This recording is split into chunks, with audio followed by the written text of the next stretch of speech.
அனைவருக்கும் அன்பு வணக்கத்தை தெரிவித்துக்கொண்டு ஜே லலிதா இன்றைய வீடியோவை தொடங்குகிறேன். ஓகே, இன்றைய வீடியோ யாருக்காகன்னா பீவர்ஸ் உங்களுக்காகவும், அதே சமயம் யாருக்காக, இதாங்க மேலே இருக்கார் பார்த்தீங்களா, நரேந்திரா மோடி, இந்தியா முதல்வர், இந்தியா பிரைம் மினிஸ்டர் தான் இவருக்கு. இந்த முட்டாஸ் கட்டிருக்கார் பார்த்தீங்களா ஆரஞ்சு கலரில், இவருக்கு நான் இந்த வீடியோவை ஸ்பெஷலாக எடுக்கிறேன். இதில் நிறைய விஷயங்களை அவருக்காக நான் சொல்ல போகிறேன். அவருக்கு நான் சொல்ல போகிறேன். அது அவர் இந்த வீடியோ வழியாக கேட்க முடியுமா தெரியாது. காரணம் என்ன, என் வீடியோ எங்கேயுமே போக மாட்டுது, யாருமே பார்க்க மாட்டுறாங்க. அப்போ நரேந்திரா மோடி அவர் எப்படி பார்க்க முடியும்? இந்தியாவில் உள்ள ஒரு பிரைம் மினிஸ்டரு. எவ்வளவோ வீடியோவை நான் முந்தி போட்டிருக்கேன். எதை பற்றி? ஜம்மு காஷ்மீரை பற்றி. ஏன்னா அவர் தானே இப்போ முதல்வராக இருக்கார், பிரைம் மினிஸ்டராக இருக்கார், பெரியவராக இந்தியா நாட்டுக்கு அவர் தானே இருக்கார்.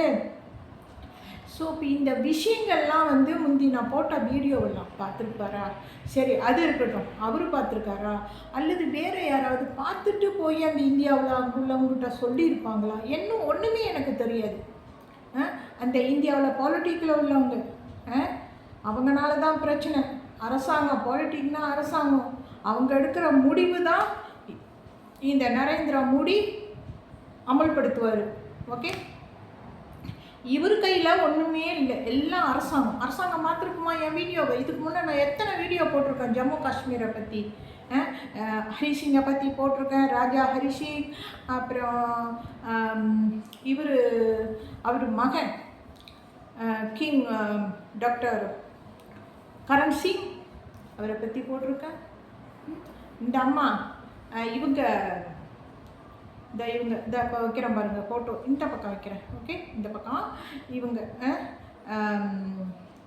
பேர் ஜோதி சிங் இவங்க பேர். ஸோ இவங்களை பற்றி எல்லாம் கொஞ்சம் வீடியோ போட்டிருக்கேன். எத்தனை? 5 வீடியோ போட்டிருப்பேனா, 5 வீடியோ போட்டிருப்பேனா, அல்லது 6 வீடியோ போட்டிருப்பேனா எனக்கு தெரியாது. இருந்தாலும் நான் எவ்வளவோ விஷயங்களை அந்த வீடியோவில் முன்னெல்லாம் நான் சொல்லியிருக்கேன். இப்போ கடைசியாக முந்தா நாள் போட்ட வீடியோ 2 வீடியோ போகுது, யூடியூப்பில் இருக்குது. ஆள் பார்க்குறாங்களா தெரியலையே. அதாவது ஆள் பார்க்குறாங்கன்னா வியூவர்ஸ் பார்க்கணும் அப்படிங்கிற அந்த எண்ணமும் இருக்குது. அதே சமயத்தில் இந்தியா பாலிட்டிக்கில் உள்ளவங்க, குறிப்பாக இந்த நரேந்திரா மோடி, இந்த ஐயா, இவர் இந்தியா பிரைம் மினிஸ்டர். இவருக்கு தெரியணுமில்ல. இப்போ நான் மலேசியாவில் இருக்கேன், நான் யூடியூப்பில் வீடியோ போட்டுக்கிட்டு இருக்கேன். இப்போ எவ்வளவோ வீடியோ போட்டுக்கிட்டு இருக்கேன். அதில் ஜம்மு காஷ்மீர் சம்மந்தப்பட்ட வீடியோஸும் இருக்குது. எடுக்க வேண்டாம் வீடியோ அப்படின்னு நான் யோசிச்சுக்கிட்டு தான் இருக்கிறேன். வேண்டாம், இதோட ஸ்டாப் பண்ணிடுவேன்னு. ஆனால் மனசு கேட்கலையே. இந்திய அரசாங்கம் இந்த அநியாயம் பண்ணிடுச்சே, ஜம்மு காஷ்மீர் நாட்டை பிடிச்சி வச்சுக்கிச்சே. அதுக்கு இப்போ தலைவராக இருக்கிறது யாருன்னா இவருக்கு முன்னே எத்தனை தலைவர்கள் இந்தியாவுக்கு வந்துட்டாங்க, எத்தனை தலைவர் வந்துட்டாங்க இந்தியாவுக்கு பாருங்கள். இப்போ இருக்கிறவர் யார்? இந்த நரேந்திரா மோடி. ஸோ இப்போ இவருக்கு நான் சொல்கிற விஷயங்கள் அவருக்கு போய் சேரணுமே, வீடியோவை கொண்டு போய் காட்டினா தானே. இப்போ என்னன்னா, எனக்கு என்ன சந்தேகம்னா, என் வீடியோ எதுவுமே அதிகம் வியூ போக மாட்டுது, யூடியூப்லேயே போக மாட்டுது, மலேசியாவிலையும் போக மாட்டுது, இந்தியாவிலையும் அதிகம் போக மாட்டுது. அப்புறம் எப்படி பார்ப்பார் இவர் நரேந்திரா மோடி? எப்படி பார்ப்பார் என் வீடியோவை? அது மட்டும் இல்லை, மற்ற யாராவது என் வீடியோவை பார்த்து மற்றவங்க எதை கொஞ்சம் பார்க்குறாங்களா, அவங்க போய் இவர்கிட்ட சொன்னால் தான் நான் இப்படி வீடியோவில் பேசியிருக்கான்னு இவருக்கு தெரியுமே தவிர, என் வீடியோ சம்மந்தப்பட்ட விஷயத்தை யாருமே இவருக்கு சொல்லலைன்னா, காதில் போடலைன்னா இவருக்கு ஒன்றுமே தெரியாது. அட்லீஸ்ட் வீடியோவாச்சும் பார்க்கணும், வீடியோ மட்டும் காட்டணும். இப்போ என்னோடய வீடியோ இந்த நிலைமையில் இருக்குது, எல்லாம் முடங்கி போய் கிடக்குது. நான் என்ன பண்ணுவேன் சொல்லுங்கள்? இப்போ எனக்கு இருக்கிறது அந்த ஜம்மு காஷ்மீர் இடம். இவர் இருக்கார்ல பிரைம் மினிஸ்டர் இந்தியா, இவர் அமல்படுத்துவாரா அந்த ஜம்மு காஷ்மீர் நாடு? இப்போ இந்தியா தானே வச்சுக்கிட்டு இருக்குது, இந்தியா நாட்டு கையில் தானே இருக்குது. அந்த ஜம்மு காஷ்மீரை இவங்க இந்தியா பிடிச்சி வச்சுக்கிட்டு இருக்காங்கல்ல, இவங்க தானே கண்ட்ரோலில் வச்சுக்கிட்டு இருக்கிறாங்க. 1949 எழுதி வாங்கிட்டாங்கல்ல. எல்லா காரணத்தையும் அப்போ சென்ற வீடியோ, முந்தா நாள் போட்ட வீடியோ 2 போட்டிருக்கேன் பாருங்கள். எவ்வளவோ சொல்லியிருக்கிறேன் நான். இப்போ எனக்கு சொல்கிறதுக்கும் ஒன்றுமே முடியல. அந்த அளவுக்கு உடம்பு டயர்டாக கிடக்குது. நான் என்ன செய்கிறது சொல்லுங்கள்?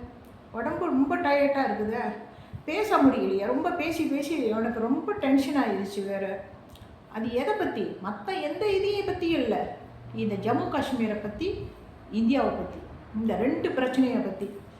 இன்னும் கொடுக்கலையே நாடை, இந்தியா வச்சுக்கிட்டு இருக்குது. இதெல்லாம் எவ்வளோ பெரிய பாவம். இவருக்கும் தெரியும் தானே. இவர் ஒன்றும் பண்ண முடியாது. நான் என்ன சொல்கிறேன்னா, நரேந்திர மோடி பிரதமராக இருக்காரே தவிர அவருக்கு எந்த ஒரு பவரும் இல்லை.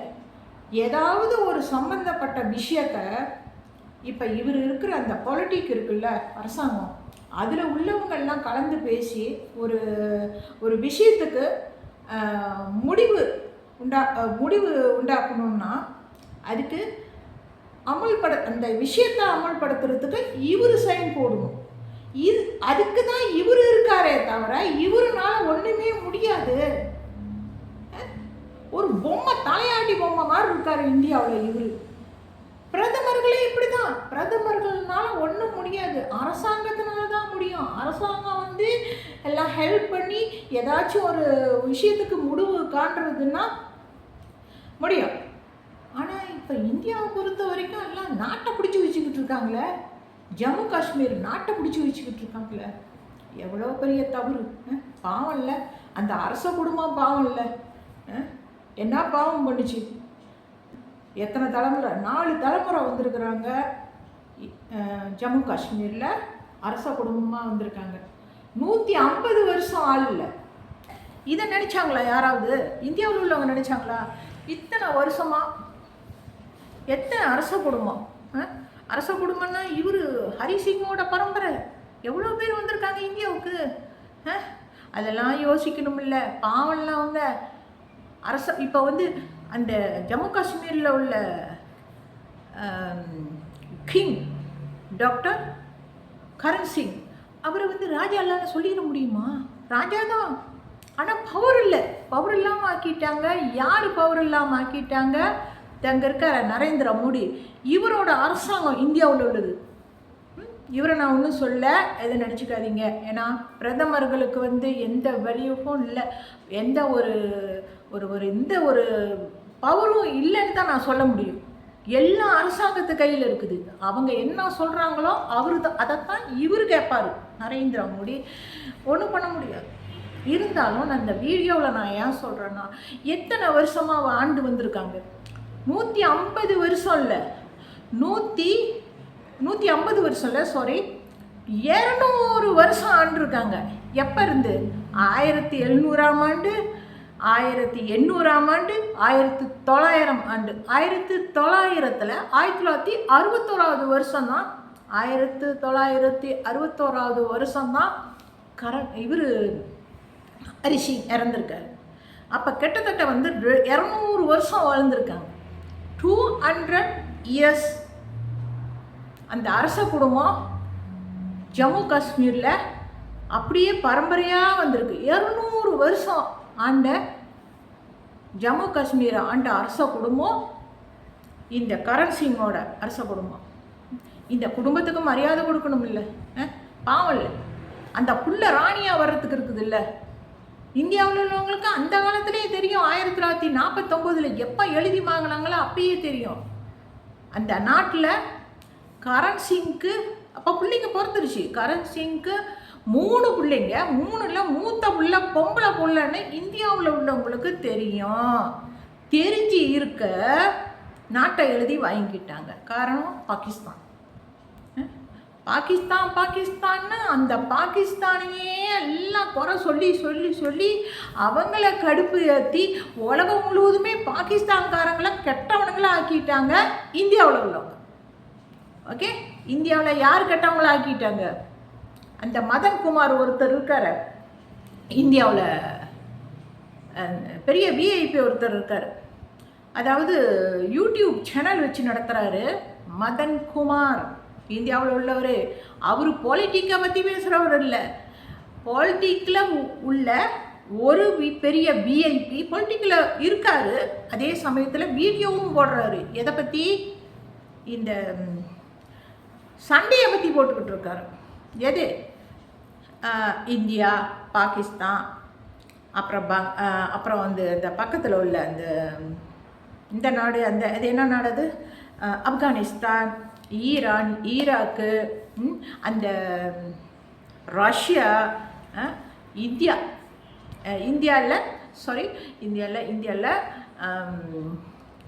அதாவது அமெரிக்கா, ஓகே, யுஎஸ்ஏ நாடு, அங்கே உள்ள பிரதமர்கள் இவங்களை பற்றியெல்லாம் பேசி பேசி பேசி பேசி சண்டைன்னு அந்த மதன் குமார் அவர் ஃபோட்டோ பார்க்குறீங்களா? நான் வைக்கிறேன், இங்கே பாருங்கள். இந்த பாருங்கள், இங்கே இருக்காது பாருங்கள். இவர் தான் இந்த பக்கம் வைக்கிறேன்னு. இங்கிட்ட நரேந்திர மோடியோட ஃபோட்டோ இருக்குது. எது நான் வைக்கணும்? இது கடிச்சு வீடியோ இல்லை, நான்லாம் சொல்லி முடிக்க போகிறேன்ல. இந்த இவர் தான் இந்தியாவை பற்றி இந்த வீடியோ போடுற ஆள். பெரிய விஐபி, பாய் சரியில்லை இவர் மதன் குமார். இந்த ஆள் எப்போ பாரு சண்டைன்னு இந்த பாகிஸ்தானையே மோசமாக பேசிக்கிட்டு இருக்கிறார். ஏன்? என்ன பண்ணிட்டாங்க உங்களை? ஏன் இந்த ஜம்மு காஷ்மீர் இடத்த கேட்டு அந்த காலத்தில் ஏதோ பிரச்சனை கொடுத்ததுனால இப்போவும் அவங்க மேலேயே இவருக்கு கண்ணா இருக்கு. அந்த பாகிஸ்தானோட நிம்மதியாக வாழ விட மாட்டீங்களா இந்த மதன் குமார்? ஏன் சண்டை? எதுக்கு வீடியோவில் ஏன் எப்பவுமே வந்து இந்த சண்டையை பற்றியே பேசிக்கிட்டு இருக்கிறீங்க? வேற எதுவுமே பேச தெரியாதோ? ஏய்யா மதன் குமார், என்ன பண்ணிக்கிட்டு இருக்கிறீங்க நீங்கள்? ஏன் சண்டை? சரி, இப்போ ஒரு வீடியோவை நான் பார்த்தேன். அந்த வீடியோவில் நீங்கள் பார்த்தீங்கன்னா, அதாவது இப்போ நான் பேசுகிறது வீவர்ஸ்கிட்ட பேசிக்கிட்டு இருக்கிறேன். அதே சமயம் இந்த India prime minister Narendra Modi இருக்கார்ல, அவர் ஃபோட்டோ அதை அப்போ இங்கே இருக்கும், கடைசி வரைக்கும் இருக்கும். ஓகே, நான் சொல்லி முடிக்கிற வரைக்கும். ஸோ இப்போ இவருக்கும் சேர்த்து தான் இவர் எங்கே பார்க்க போகிறாரு? இதான் யூடியூப் யூஎஸ்ஏ கொண்டே காட்டாத இந்தியாவில், அப்புறம் எங்கேருந்து பார்க்குறது? சரி, அது இருக்கட்டும், ஒரு பக்கம் விட்டுருங்க. ஏன் தலைவிதி அது மாதிரி வீடியோ போக மாட்டேது, வியூ போக மாட்டேது. சரி, அது இருக்கட்டும். ஸோ இப்போ இவர் இருக்கார்ல மதன் குமார், அவர் எவ்வளோ போட்டிருக்கார் தெரியுங்களா வீடியோ? எவ்வளோ விஷயங்களை வந்து சண்டைன்னு நாட்டை இழுத்து வச்சு பேசி இதே ஒரு பொழப்பாக போச்சு இந்த மதன் குமாருக்கு. சண்டையை பற்றி பேசுகிறதே ஒரு பொழப்பாக போச்சு மதன் குமாருக்கு. இதெல்லாம் வந்து என்னத்துக்கு? ஏன் சண்டை? இந்த ஆள்னால தான் இப்போ உலகம் முழுவதுமே அங்கே பிரச்சனை, இங்கே பிரச்சனை, அங்கே பிரச்சனை, இங்கே பிரச்சனைன்னு இந்த ஆள்னால தான் சண்டை வந்துக்கிட்டு கிடக்குது. இவர் தூண்டி விடுறது. இவருக்கு வந்து யூடியூப்பில் சேலரி கிடைக்கும். சேலரி கிடைக்கிறதுக்காக இந்த சண்டையை பற்றி பேசி எல்லாத்துக்கும் பிரச்சனையை உண்டாக்கணுமா? அது மட்டும் இல்லை, இவர் பேசுகிறது முக்கால்வாசி குத்தி காட்டுறது வந்து பாகிஸ்தான்காரனுங்களை. இதை பாருங்க, இன்னொரு வீடியோ நான் போடுறேன் பாருங்கள். இப்போ இவரோட வீடியோ, மதன் குமாரோட வீடியோவை எடுத்துறேன். ஓகே, இப்போ ஒரு வீடியோ போடுறோம் பாருங்கள். இந்த வீடியோ போடல, அதாவது அந்த வீடியோவை இங்கே வைக்கிறோம் பாருங்கள். இந்த இடத்துல வைக்கிறேன் பாருங்கள், இங்கே வைக்கிறோம் பாருங்கள். ஸோ அந்த இடத்துல பாருங்கள், அவர் வந்து ஒரு வீடியோவில் சொல்லியிருக்காரு என்னன்னு, பாகிஸ்தானை பற்றி பேசுகிறப்ப அந்த ஃபோட்டோ பாருங்கள், நான் வச்சுக்கிட்டேன். ஓகே, இருக்குது, அங்கே ஒட்டி வைக்கிறேன். அதில் பாகிஸ்தான்காரங்க வந்து திறந்த வீட்டில் நாய் நுழைஞ்ச மாதிரின்னு என்னமோ நாயின்னு போட்டு இந்த வீடியோ போட்டிருக்காரு பாருங்கள். திறந்த வீட்டில் நாய் நுழையிற மாதிரி பாகிஸ்தான்னு சொல்லியிருக்காரு. இது எல்லாம் என்ன நாய் அப்படி இப்படின்னு ஏன் இப்படியெல்லாம் அவர் பேசுகிறாரு? அந்த ஆளுக்கு என்ன பைத்தியம் முடிச்சு போச்சா மதன் குமாருக்கு? என்ன வாய் கொழுப்பா? அளவுக்கு மீறி பண்ணுறாரு அவர். அந்த பாகிஸ்தான்காரங்களை கெட்டவனுங்கன்னு சொல்லி அவங்களுக்கு கட்டுப்பு வந்து இப்போ என்ன ஆச்சுன்னா, அந்த பாகிஸ்தானுக்கு பக்கத்தில் உள்ள அந்த நாடுகளெல்லாம் இந்தியா அந்த பக்கம்னு எல்லாம் சண்டை வந்துக்கிட்டு கிடக்கு. அந்த சண்டையில் பாகிஸ்தான்காரங்களை சுட்டு போடுறாங்க. இந்த கதையெல்லாம் அங்கே உள்ளது நம்மளுக்கு என்ன தெரியும்? இதெல்லாம் வந்து தூண்டி விடுறது யாரு தெரியுமா? இவர் இந்த ஐயா யாரு? மதன்குமார் யூடியூப் சேனல்காரர், இந்தியாவில் இருக்கார். இவர் இந்த மதன்குமார் வந்து இந்தியாவில் அந்த பாலிட்டிக்கில் இருக்கிறவருன்னு சொல்ல முடியாது. பாலிட்டிக்கில் உள்ள எந்த ஒரு சம்மந்தப்பட்ட விஷயத்தையும் இவர் பேசுகிறவர். இவரும் இருக்காருன்னு நினைக்கிறேன், எனக்கு தெரியல சரியா. இருந்தாலும் இவர் வந்து இந்தியா நாட்டு அரசியலுக்கு சார்பாக பேசுகிற ஒரு பெரிய விஐபி யூடியூப் சேனல்காரர். யார்? இந்த மதன்குமார். என்ன வாய் ஏன் அப்படி போகுது? ஏன் அளவுக்கு மீறி பேசி பேசி பேசி பேசி சண்டை இன்னும் சண்டை வரணுமா? அவன் சண்டை போடுறான், இவன் சண்டை போடுறான், அவன் சண்டை போடுறான்ட்டு சண்டையிலேயே ஒவ்வொரு நாளும் வீடியோ போகுது அவருக்கு. என்னத்துக்கு இதெல்லாம்? பாகிஸ்தான்காரனுங்களை ஏன் இப்படி அவமானப்படுத்துகிறாரு நாய் அது இதுன்ட்டு? இப்போ நான் மலேசியாவில் இருக்கேன், அவங்க இந்தியா நாடு அங்கிட்டு இருக்குது, அந்த பக்கம் பாகிஸ்தான் இருக்குது, அதுக்கு பக்கம் ஆப்கானிஸ்தான் இருக்குது. ஓகே, இந்த நாடுகள்லாம் அந்த பக்கம்தான் எல்லாம் சுற்றி இருக்குது. நான் மலேசியாவில் இருக்கேனா? நான் ஏன் வந்து இவங்களை பற்றி இப்படியெல்லாம் பேசக்கூடாதுன்னு ஏன் இந்த மதன்குமார்கிட்ட நான் சொல்கிறேன்னா, இது சரியில்லை. இதை பற்றி இந்த சண்டைன்னு இவர் வாயினாலேயே சண்டை உண்டாக்கிட்டு இருக்குது. எதில்? பாகிஸ்தான், இந்தியா அந்த பக்கத்தில் ஏரியாவிலலாம் பிரச்சனை உண்டாகிக்கிட்டு இருக்குது. வேறு எந்தெந்த நாடோ வந்து கலக்குதான். அவர் வீடியோவை பாருங்கள், எல்லாம் சண்டையில தான் இருக்கும். சண்டை போடுற சண்டைக்காரன் இந்த மதன்குமார். வாய் எப்படிப்பட்ட வாய்? பாகிஸ்தான்காரங்களுக்கு வாய் கொடுப்பான். ஒரு வீடியோவில் சொல்லியிருக்காரு. இப்போ பாருங்கள், நாயின்றாரு பாருங்க, தான் அந்த ஃபோட்டோவில் பாருங்கள். அந்த ஃபோட்டோ நான் வச்சுருக்கிறேன். அந்த ஃபோட்டோவிலேயே அங்கே அவரே எழுதியிருக்காரு பாருங்கள். திறந்த வீட்டில் நாய் நுழையிற மாதிரின்னு பாகிஸ்தான் என்னமோ போட்டிருக்காரு. இதெல்லாம் எவ்வளோ பெரிய தவறு! இப்படி தவறுன்னு இல்லை, அவர் வீடியோ போடுறாரு, அவர் வீடியோ டெய்லி போட்டுக்கிட்டு இருக்காரு.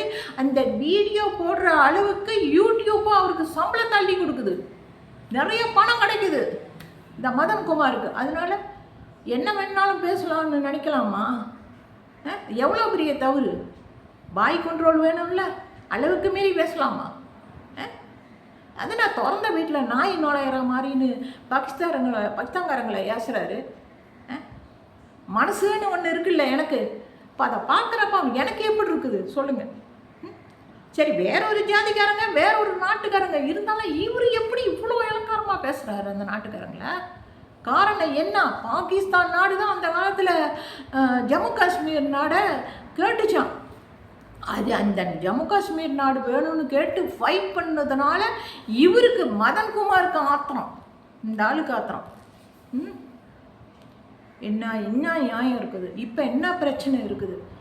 பாகிஸ்தானுக்கும் ஜம்மு காஷ்மீருக்கும் ஏதாச்சும் பிரச்சனை இருக்குதா? ஒன்றும் இல்லை. எதுக்கு இப்படியெல்லாம் பேசிக்கிட்டு இருக்கணும்? அவங்களையே ஏன்லாம் வந்து இழுத்து வச்சு சண்டைன்னு பேசிக்கிட்டே இருக்காரு இந்த ஆள். எவ்வளவோ பேசியிருக்காரு. அந்த ஆளோட வீடியோவை பாருங்கள், ஆத்திரமாக இருக்கும். அந்த அளவுக்கு பேசியிருக்குது அந்த ஆள். வாய் கொழுப்பு ரொம்ப. இவருக்கு வாய் கொழுப்பு அதிகமாக இருக்குது. ஆனால் அவங்கள சொல்லியிருக்காரு, பாகிஸ்தான்காரங்கள சொல்லியிருக்காரு அவங்களுக்கு வாய் கொழுப்புன்னு. எவனையோ பேசினா நான் மேடையில், அதான் இவர் சொல்லியிருக்கிறார். இந்த மாதிரிலாம் பண்ணக்கூடாது. பேச்சுன்னா ஒரு அளவோடு இருக்கணும், அளவுக்கு மீறி போகக்கூடாது. நான் சொல்லிக்கிட்டேன். இந்த மதன்குமாரை நான் சொல்கிறேன். சண்டைன்னு என்ன நிம்மதி இருக்குது? ஆளுங்க பார்க்குறவங்களுக்கு எப்படி இருக்கும்? எல்லாம் என்ன நினச்சிக்கிட்டு இருக்காங்க? இவர் இப்படி வீடியோ போடுறதுனால எல்லாருமே உலகம் முழுவதும் வந்து பாகிஸ்தான்காரங்க கெட்டவனுங்கன்னு சொல்லிக்கிட்டு இருக்காங்க. இவருனால தான், மதன்குமார்னால தான் எல்லாரும் பார்த்தவங்களை கெட்டவனுங்கன்னு சொல்லிக்கிட்டு இருக்காங்க. அந்த அளவுக்கு பேரை கெடுத்து வச்சுட்டாரு இந்த மதன்குமார். இவருனால எல்லாம் கெட்டு போச்சு பேர். சொல்லாமா? இந்த மாதிரி பண்ணலாமா? அவரு என்ன மனுஷன்னு தெரில. பணம் கிடைக்கிது யூடியூப்லன்னு அளவுக்கு மீறி விஷயங்களை வந்து வீடியோவில் பேசி ஒரு நாட்டை அவமானப்படுத்தி நாட்டை கேவலப்படுத்தி, அதான் பாகிஸ்தான் நான் சொல்கிறேன். இவ்வளவெல்லாம் பண்ணுறாங்க. ஏன் நான் இதை பற்றி சொல்லக்கூடாதா வீடியோவில்? சொல்லணுமில்ல? சரியில்லை. இப்போ கூட என்னமோ சொல்லலாம், சண்டை வந்துக்கிட்டு இருக்குதான். அவன் பாகிஸ்தானில் உள்ளவனுங்க இப்படி பண்ணுறானுங்க, அப்படி பண்ணுறானுங்க. பாகிஸ்தானில் உள்ள அப்பா மகனை எல்லாம் கொண்டு போட்டாங்க, அவங்க என்னமோ பண்ணாங்க, ஏதோ இந்தியாவில் ஏதோ ஒரு இடத்துல அப்படி இப்படிலாம் பேசிக்கிட்டு இருக்காரு. அதை தூண்டி விட்டது யார்? இவர் தான். இந்த மதன்குமார் தான் தூண்டி விட்டுருக்காரு. இவர் வீடியோலாம் அப்படி பேசிக்கிட்டு இருந்தால் என்ன பண்ணுவாங்க ஆளுங்க சொல்லுங்க? பாகிஸ்தான்காரங்களுக்குன்னா சூடு சொரணும் இல்லையா? பாகிஸ்தான்காரங்க சோத்தில் உப்பு போட்டு சாப்பிட்றது இல்லையா? உப்பு இல்லாமல் தான் சாப்பிட்றாங்களா சோறு பாகிஸ்தான்காரங்க? ஜாக்கிரதை மதன்குமாரே, நீ அளவுக்கு மீறி போகிறீங்க. நான் சொல்லிட்டேன். எவ்வளோ உங்கள் வீடியோவை நான் பார்க்குறதுக்கே எனக்கு பிடிக்கல. இந்த லட்சணத்தில் வேற இப்போ ஒரு 2 மாதமோ 3 மாதமா இருக்கும். நான் ஒரு நாள் இந்த சாலு கிச்சன் இருக்காங்கள்ல, சாலு கிச்சன் யூடியூப் சேனல்காரங்க, அவங்க வீடியோவில் அவங்க சேனல் முந்தி நான் சப்ஸ்கிரைப் பண்ணியிருந்தேன். இப்போ இல்லை, நான் அதை ரிமூவ் பண்ணிட்டேன். ஓகே, காரணம் என்னன்னா, இவர் அந்த அவங்க வீட்டுக்கு போய் அங்கே வீடியோ எடுத்திருக்காருன்னு நினைக்கிறேன். இவர் தான், இவரோட முகம் அப்படியே இருக்குது. அந்த ஷாலு வீட்டில் ஒரு ஆள் உட்காந்துருக்குறது இவர் தான் அங்கே இருக்காரு. முகம் இவர் மாதிரியே இருக்குது. ஆனால் மலையாளம் பேசுகிறாரு. நான் நினைக்கிறேன் அவர் மலையாளத்தாள்னு. அவங்களுக்கு அந்த அவர் மதன்குமாருக்கு ஷாலு கிச்சன் இருக்காங்கல்ல, அவங்க சொந்தமாக இருக்கலாம், அல்லது சும்மா ஃப்ரெண்ட்ஸாக இருக்கலாம், தெரிஞ்சவங்களாக இருக்கலாம், இப்படி இருக்கலாம்ல. ஆனால் இந்த ஆள் அங்கே போயிருக்காரு. அது எப்போ? இப்போ ஒரு 2-3 மாதத்துக்கு முன்னே. நான் இப்போ அவங்க ஷாலு கிச்சனோட சேனலை சப்ஸ்கிரைப் பண்ணியிருந்தேன். ஆனால் அதுக்கு பிறகு ஷாலு கிச்சனோட சேனலை ரிமூவ் பண்ணிட்டேன். அவங்களோட சேனலை எடுத்துட்டேன். எனக்கு வேண்டாம். ஏன்னா இந்த ஆளையே எனக்கு பிடிக்க மாட்டேது. பாய் சரியில்லை, கொழுப்பு. இந்த ஆள் அங்கே போய் அவங்க வீட்டில் போய் உட்காந்துக்கிட்டு என்னென்னமோ கதை பேசிக்கிட்டு இருக்குது ஷாலுக்கிட்ட. அந்த ஃபோட்டோ பாருங்கள், இதை பாருங்கள், இங்கே வைக்கிறேன் பாருங்கள், இதை பாருங்கள். இதை இந்த வீடியோ தான். இந்த வீடியோவில் யார் வேணாலும் போய் தட்டி விட்டு பார்த்துங்க. ஷாலு கிச்சன் தட்டுங்க யூடியூப்பில். இந்த ஷாலு கிச்சனோட யூடியூப் சேனல் வீடியோஸ்லாம் வரும். அதில் வீடியோஸை தட்டி அதில் பாருங்கள். ஒரு 2 மாதமோ 2.5 மாதமோ இருக்கும். அதில் நீங்கள் பார்த்தீங்கன்னா இதை பாருங்க, இந்த ஃபோட்டோவில் ஒரு வீடியோ இருக்கும் பாருங்கள். இது இருக்கும். இந்த வீடியோவை தட்டி விட்டு நீங்கள் பாருங்கள். தான் அங்கே வச்சுருக்கேன். இவங்க உள்ளுக்கு உட்காந்துருக்கிறவங்க ஷாலுவோட மருமக. அந்த பக்கம் ஜன்னலில் இவங்கிட்ட ஷாலு உட்காந்துருக்காங்க, இங்கிட்டு அவங்க மருமக. அந்த பக்கம் அந்த ஜன்னலில் பாருங்கள், அவர் உட்காந்துருக்காரு. மதன்குமார் நின்றுக்கிட்டு என்னமோ பேசிட்டு போகிறாரு. இவர் தான் அங்கே இருக்காரு. அவரு அல்லது வேற ஒருத்தரா? அதுவும் ஒன்று நான் உறுதியாக சொல்ல முடியல. ஆனால் இவர் தான், எனக்கு தெரியுது இவர் தான். ஓகே, இது ஷாலு கிச்சனுக்காரங்க ஏன் அந்த மாதிரி முகம் உள்ள ஒருத்தரை கொண்டாந்து யூடியூப்பில் ஏன் வீடியோவில் கொண்டு வந்தாங்க? ஷாலு கிச்சனுக்காரங்க ஏன் இவர் மாதிரி முகம் உள்ளவரை கொண்டு வந்தாங்க யூடியூபுக்கு? ஏன் கொண்டு வந்தாங்க? ஏன் கொண்டாந்தாங்க வச்சாங்க? தெரியும், பரவாயில்ல, அது இருந்துட்டு போகுது.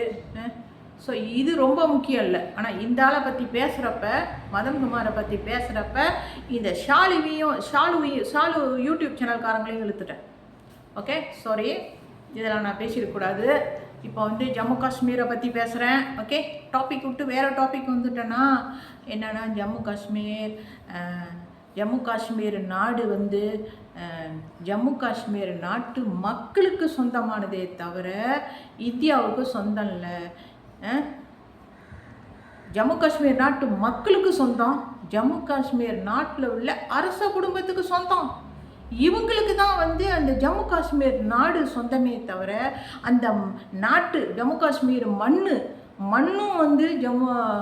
மண்ணும் அந்த நாட்டுக்காரங்களுக்கு அரச குடும்பத்துக்கு இவங்களுக்கு தான் சொந்தமே தவிர இந்தியாவுக்கு சொந்தம் இல்லை. இந்தியா வந்து 28 நாடுல இருந்துச்சு. 28 நாடுல இருந்து இந்த ஜம்மு காஷ்மீரை சேர்த்துக்கிட்டு 29 நாடு ஆயிடுச்சு. நாடு இல்லை, நாடு இல்லை, ஸ்டேட்டு. 28 ஸ்டேட்டில் இருந்து 29 ஸ்டேட்டுக்கு போயிடுச்சு இந்தியா. ஜம்மு காஷ்மீரை சேர்த்துக்கிட்டதுனால 29 ஸ்டேட்டில் இருக்குது. ஏன் 29 ஸ்டேட்டில் இருக்குது? பத்தாது அந்த நாட்டு இந்தியாவில் உள்ள அந்த மண் பத்தாதா இதுக்கு இந்தியாவுக்கு? ஜம்மு காஷ்மீர் நாட்டு மண் தான் வேணுமா? இந்தியாவிலேயே எவ்வளோ மண் இருக்குது இல்லை, அவங்களுக்கு இடம் இருக்குது இல்லை நிறையா. 28 ஸ்டேட்னா பார்த்துங்க, இந்தியாவில் அவ்வளோ ஸ்டேட்டை வச்சுக்கிட்டு இருக்குது. ஜம்மு காஷ்மீர் நாட்டு மண்ணை எழுதி அந்த நாட்டை வந்து எழுதி வாங்கிடுச்சு. 29 நாடாக ஆக்கிக்கிச்சு. 29 நாடாக எவ்வளோ பெரிய தவறு. மண்ணாசை என்னத்துக்கு அவங்களுக்கு இந்தியாவுக்கு? ஏன் என்ன வச்சுக்கிட்டு இருக்காங்க? இவர் நரேந்திர மோடி போய் சொல்ல முடியுமா? இப்போ நான் என் வீடியோவை பார்த்தா அவர் எங்கே ஏதாச்சும் பேசிக்கிது வழி பண்ணலாம். அந்த அரச குடும்பத்துக்கு வந்து அந்த நாட்டை வந்து எழுதி கொடுத்துருங்க, அவங்க வச்சுக்கிட்டோம். அந்த நாட்டு மக்களுக்கு இந்த ஜம்மு காஷ்மீர் நாடு போய் சேரட்டும், கொடுத்துருங்க அவங்களுக்கு அப்படின்னு இவர் சொல்லலாம். நரேந்திர மோடி வந்து சொல்லலாம். முடியாது, சொல்கிறதுக்கு வாய்ப்பு இருக்குது. சொல்லலாம், சொல்ல முடியாமையும் இருக்கலாம். வீடியோ பார்க்கலாம், பார்க்காமே இருக்கலாம். இந்த நரேந்திர மோடி அவருக்கு தான் இந்த வீடியோ நான் படுத்துக்கிட்டு இருக்கிறேன். சரிங்களா? இதெல்லாம் சரியில்லை. தயவு செஞ்சு நான் என்ன சொல்கிறேன்னா, போனதெல்லாம் போட்டு மனசெல்லாம் எதுக்கு மனசில் வச்சுக்கிட்டு இன்னும் இந்த நாட்டை ஏன் பிடிச்சி வச்சுக்கிட்டு இருக்குது இந்தியா? ஏன்னா இந்த பனி கொட்டுது, அதனாலயா? பனி கொட்டுனா அது ஒரே இடத்துல காஷ்மீரில் கொட்டுது பனி. அந்த இடம்லாம் அழகாக இருக்குது, இருந்துட்டு போகுது. அந்த நாட்டு மக்களுக்கு தானே சொந்தம், முஸ்லீம் மக்கள். அது அவங்க தானே 96% இருக்காங்க. இந்தியாவுக்கு என்னத்துக்கு? இந்தியா வச்சுக்கிட்டு இருக்குது. இந்தியாவை தட்டி கேட்கறதுக்கு எவனுமே இல்லையா? எப்போ பாரு பாகிஸ்தானா அவங்கள வந்து இந்த மதன்குமார் பேசி உலகத்தில் உள்ளவங்க எல்லாமே பாகிஸ்தான்காரங்க கெட்டவனுங்கன்ட்டாங்க. அந்த இவர் இருக்காரு ஆப்கானிஸ்தானில் உள்ள ஒரு தலைவர் இருக்கார் ஆப்கானிஸ்தானில். அந்த ஆப்கானிஸ்தான் தலைவரை இந்தியா வந்து வசியப்படுத்தி வச்சுக்கிச்சு. ஆப்கானிஸ்தானில் உள்ள பெரிய தலைவரை, இப்போ உள்ள ஆப்கானிஸ்தான் இருக்குல்ல, அந்த தலைவரை வந்து இந்தியா கூட்டாளி ஆகிடுச்சு. இப்போ ஆப்கானிஸ்தானும் இந்தியாவும் கூட்டாளி, ரெண்டு ஒன்று சேர்ந்துருக்குதுங்க, ஃப்ரெண்ட்ஷிப்பாக இருக்குதுங்க.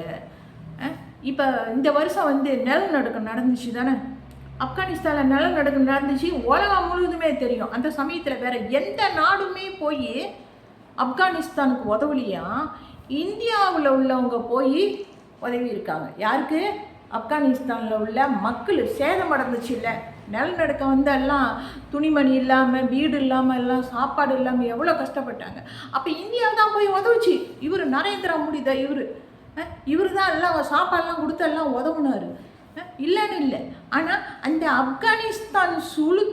ஆப்கானிஸ்தானில் உள்ள ஒருத்தர் வந்து முந்தி ஜம்மு காஷ்மீரில் ராஜாவாக இருக்கிறப்ப இவர் துரானி, அமர்ஷா துரானி, இவர் வந்து ராஜாவாக இருக்கிறப்ப ஆப்கானிஸ்தானில் உள்ள சுல்தான் ஜம்மு காஷ்மீரில் இருக்கிறப்ப அந்த சுல்தானை இந்த சுல்தானை, ஆப்கானிஸ்தான் சுல்தானை இறக்கிட்டு ஏன் வந்து சிங் பரம்பரையை சிங் ராஜாவாக கொண்டு வந்தாங்க இந்தியாவில் உள்ளவங்க. இவங்க தான் எல்லாமே பண்ணியிருக்காங்க. வந்த பரம்பரை எது? சிங்கனா இந்தியாவில் உள்ளவங்க. கடைசியில் எப்படி இந்தியா எழுதி வாங்கிச்சு அந்த ஜம்மு காஷ்மீரை? பார்த்தீங்களா? எழுதி வாங்கிக்கிச்சா? இவங்களே அரச குடும்பத்தை கொண்டு வருவாங்களாம், கடைசியில் அந்த நாட்டை இவங்களே எழுதி வாங்கிக்குவாங்களாம். இப்போ இவங்க வச்சுக்கிட்டாங்க, அந்த மண் இவங்களுக்கு சொந்தமாச்சு. காரணம் என்ன? அந்த ஜம்மு காஷ்மீரில் காஷ்மீர்னு ஒரு இடம் இருக்குதுல்ல, அந்த இடத்துல நிறைய பனி ஊட்டும். அவ்வளோ அழகான இடம். உலகத்தில் உள்ள எல்லா சுற்றுப்பயணிகளும் காஷ்மீருக்கு வருவாங்க. அது தெரியுங்களா உங்களுக்கு? தெரியும் தானே? ஒரு 10-15 வயசு பிள்ளைய கேட்டால் கூட சொல்லும். காஷ்மீர்னா பனிக்கு விட்டுற இடம். உலகம் முழுவதும் உள்ள ஆளுங்கள்லாம் வந்து இந்த காஷ்மீரில் வந்து எல்லாரும் சுற்றி பார்க்க வருவாங்கன்ட்டு. அவ்வளோ அழகான நாடு. அந்த இடத்த ஜம்மு காஷ்மீருங்கிற அந்த இடத்துக்காக தான் இந்தியா பிளான் பண்ணி அந்த நாட்டை ஜம்மு காஷ்மீர் நாடை எழுதி வாங்கிச்சு திருட்டுத்தனமாக. இதெல்லாம் வந்து என்னன்னு நான் சொல்கிறது? திருட்டுத்தனம் தானே, திருட்டு வேலை தானே, பயங்கரவாதிங்க பண்ணுற வேலை தானே, எல்லா வேலையும் பண்ணியிருக்குது இந்தியா. இவங்களெல்லாம் எப்படி மன்னிக்க முடியும்? சரி, அது பரவாயில்ல, நாட்டை வந்து ஒப்படைச்சிடணும். நான் என்ன சொல்கிறேன்னா, ஒரே குறிக்கோள். எத்தனை வீடியோ போட்டிருக்காங்க பாருங்கள், இருக்கும். அந்த வீடியோவிலெல்லாம் நான் வலியுறுத்துறது என்னன்னா, தேவையில்லாமல் எனக்கு என்னத்துக்கு அந்த வீடியோலாம் நான் போடணும்? என்ன நான் சொல்ல வந்திருக்கேன்னா, அந்த நாட்டை திருப்பி கொடுத்துடணும். ஜம்மு காஷ்மீர் நாட்டை இந்தியா